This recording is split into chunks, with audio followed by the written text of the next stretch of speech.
بسم اللہ الرحمن الرحیم۔ ایسے ہی سچے قصے سننے کے لیے ہمارے چینل کو سبسکرائب کریں۔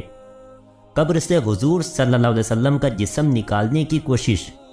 دوستو، آج جو واقعہ میں آپ کو سنانے جا رہا ہوں اسے سن کر آپ کے رونگٹے کھڑے ہو جائیں گے۔ اس قصے کو شیخ عبدالحق محدث دہلوی نے اپنی کتاب تاریخ مدینہ میں لکھا ہے کہ آج سے 800 سال پہلے مصر میں ایک بادشاہ ہوا کرتا تھا۔ اس کا نام سلطان نور الدین زنگی تھا۔ وہ بہت نیک بادشاہ تھا، ہر وقت اللہ کا ذکر کیا کرتا تھا۔ وہ روزانہ رات میں 1000 بار حضور صلی اللہ علیہ وسلم کے اوپر درود شریف پڑھ کر سوتا تھا۔ ایک رات تھکن کی وجہ سے سلطان نے صرف 700 بار درود شریف پڑھا اور سو گئے تو خواب میں حضور صلی اللہ علیہ وسلم کا دیدار ہوا۔ آپ نے فرمایا کہ اے نور الدین، آج میرے پاس 300 درود کم کیوں بھیجیں؟ یہ خواب دیکھتے ہی سلطان کی آنکھ کھل گئی اور انہوں نے اسی وقت 300 بار درود شریف پڑھ کر 1000 کی تعداد مکمل کی۔ اس واقعے کے کچھ ہی دنوں بعد سلطان نور الدین ایک رات سوئے ہوئے تھے کہ انہیں خواب میں حضور صلی اللہ علیہ وسلم کا دیدار ہوا۔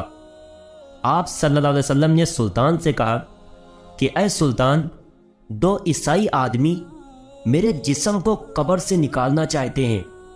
تم جلدی سے مدینہ آ کر ان کی خبر لو، ورنہ میرا جسم ان عیسائیوں کے ہاتھ میں چلا جائے گا۔ اور پھر حضور صلی اللہ علیہ وسلم نے سلطان کو ان دونوں آدمیوں کی شکلیں دکھائیں۔ اسی وقت سلطان کی آنکھ کھل گئی تو وہ بے چین ہو اٹھے کہ آخر یہ کیسا خواب تھا اور حضور صلی اللہ علیہ وسلم مجھ سے کیا کہنا چاہتے تھے۔ بستر سے اٹھے اور وضو کر کے 2 رکعت نماز پڑھی اور پھر لیٹ گئیں۔ آنکھ لگ گئی اور پھر خواب میں حضور صلی اللہ علیہ وسلم کا دیدار ہوا۔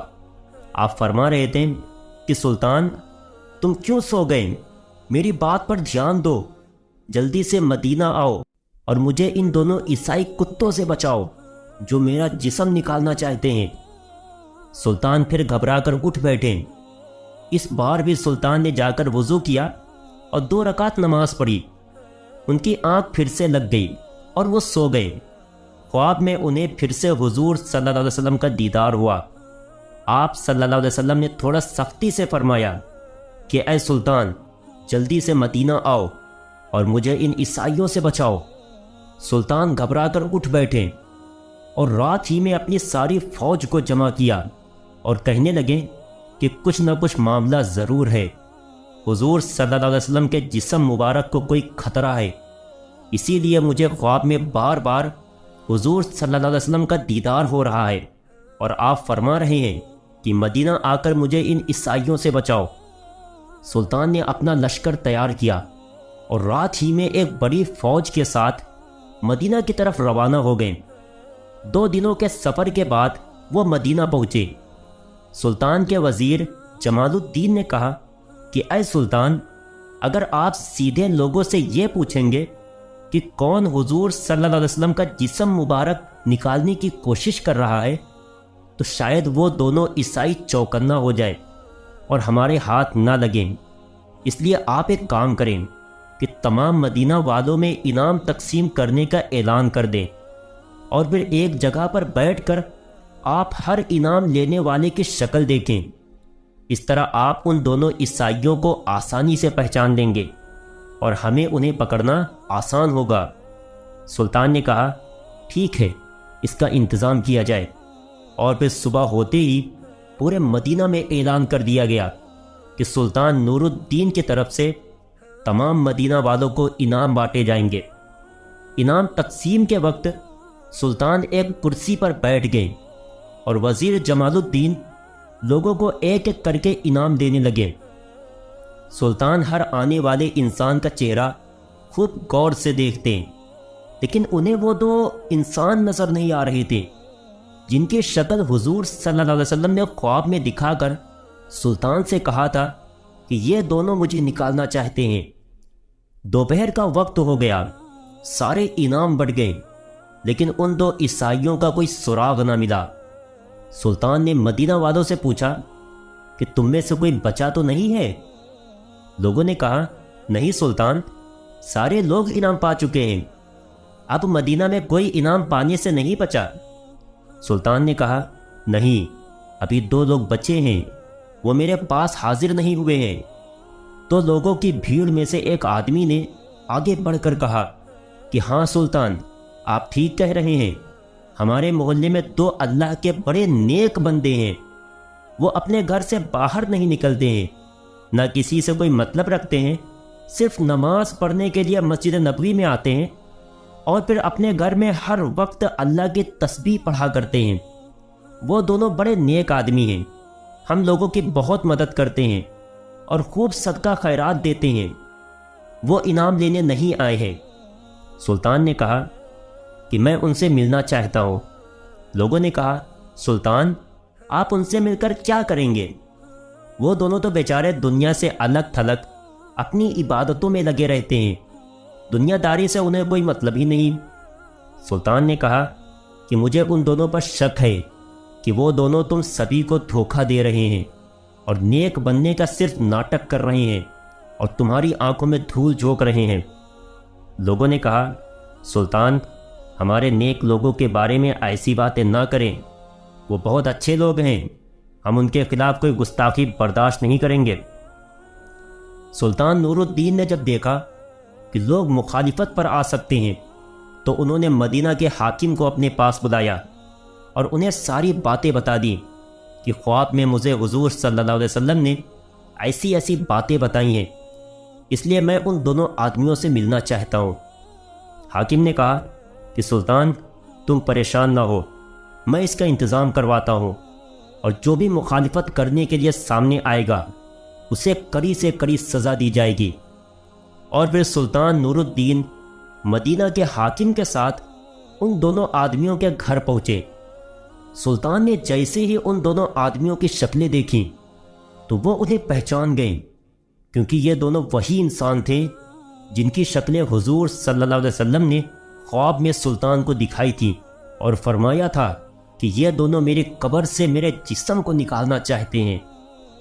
سلطان نے ان دونوں سے ساری باتیں پوچھیں تو انہوں نے صاف انکار کر دیا کہ ہم تو حضور صلی اللہ علیہ وسلم سے بہت زیادہ محبت کرتے ہیں، اسی لیے تو ہم اپنا شہر چھوڑ کر مدینہ میں آ کر رہنے لگے ہیں، ہم ایسا گندا کام کیوں کریں گے؟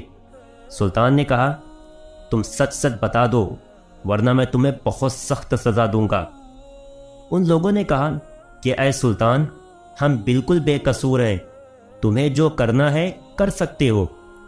پھر سلطان نے فوجیوں کو حکم دیا کہ ان کے گھر کا کونا کونا چھان مارو اور ہر چیز ہٹا کر دیکھو کہ کیا کہیں سرنگ کا نشان ملتا ہے۔ فوجیوں نے پورا گھر چھان مارا لیکن کہیں سراغ نہ ملا۔ سلطان نے خود اندر جا کر ایک ایک چیز ہٹا کر دیکھی لیکن کہیں کچھ نشان نہ ملا۔ اب تو لوگوں نے بھی کہنا شروع کر دیا کہ اے سلطان، یہ تمہاری غلط فہمی ہے، تم ہمارے اللہ والوں کو کیوں پریشان کر رہے ہو؟ مدینہ کے حاکم نے بھی سلطان سے چپکے سے کہا کہ سلطان، مجھے بھی یہی لگتا ہے کہ آپ سے کوئی غلط فہمی ہو گئی ہے، بہتر ہوگا کہ آپ ان دونوں آدمیوں کو چھوڑ دیں ورنہ لوگوں کی مخالفت بڑھ سکتی ہے۔ سلطان بہت زیادہ پریشان ہو گئے۔ اس کمرے میں ایک مصلی بچھا ہوا تھا۔ سلطان نے مصلی پر کھڑے ہو کر اللہ سے فریاد کی اور سجدے میں سر رکھ کر رونے لگے اور اللہ سے مدد مانگنے لگے کہ اے میرے اللہ، میں ایک انسان ہوں، میرے اندر جتنی طاقت تھی میں نے اتنی کوشش کر لی، لیکن آپ کے پیارے نبی نے فرمایا تھا کہ یہی دونوں دھوکے باز انسان آپ صلی اللہ علیہ وسلم کا جسم نکالنا چاہتے ہیں، لیکن یا اللہ مجھے کوئی سراغ نہیں مل رہا ہے، آپ میری رہنمائی فرمائے۔ سلطان رو رو کر اللہ سے دعا کر رہے تھے اور مدد مانگ رہے تھے کہ تبھی اللہ کے طرف سے سلطان کے دل میں یہ بات ڈالی گئی کہ اے سلطان، تم نے ان دونوں کے کمرے میں ہر چیز ہٹا کر دیکھ لی ہے، ہر طرح سے تلاشی لے لی ہے، ذرا یہ مصلی بھی ہٹا کر دیکھو جس پر بیٹھے تم مجھ سے دعا مانگ رہے ہو۔ سلطان تیزی سے اٹھے اور مصلی ہٹا کر دیکھا تو نیچے لکڑی کا ایک پٹرا بچھا ہوا تھا۔ سلطان نے فوجیوں کو حکم دیا کہ یہ پٹرا ہٹاؤ۔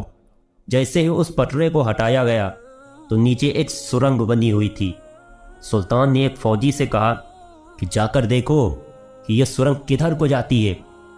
فوجی نے اندر جا کر دیکھا تو وہ سرنگ حضور صلی اللہ علیہ وسلم کی قبر کے پاس تک پہنچ چکی تھی اور حضرت عمر رضی اللہ عنہ کا انگوٹھا نظر آنے لگا تھا۔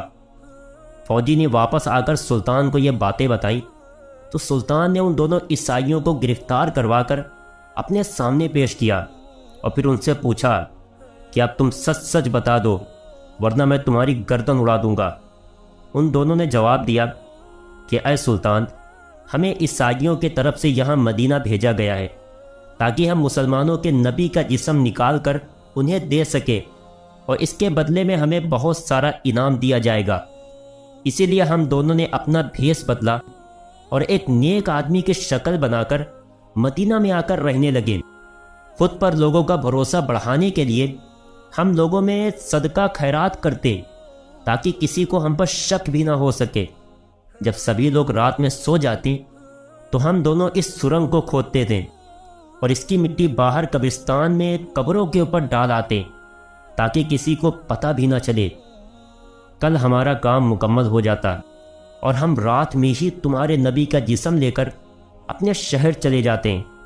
پھر ہم عیسائی تمہارے نبی کے جسم کے ساتھ برا سلوک کرتے اور تم مسلمانوں کو تکلیف دیتے۔ لیکن پتہ نہیں کیسے ہے سلطان، تمہیں اس بات کی خبر ہو گئی اور ہمارا سارا پلان چوپٹ ہو گیا۔ سلطان نے آگے بڑھ کر ان دونوں کے گریبان پکڑے اور بہت تیز انہیں پیچھے کو دھکا دیا اور پھر وزیر کو حکم دیا کہ ان دونوں کو جانوروں کے ساتھ باندھ کر پورے مدینہ میں گھسیٹا جائے اور پھر انہیں پھانسی کی سزا دے دی جائے۔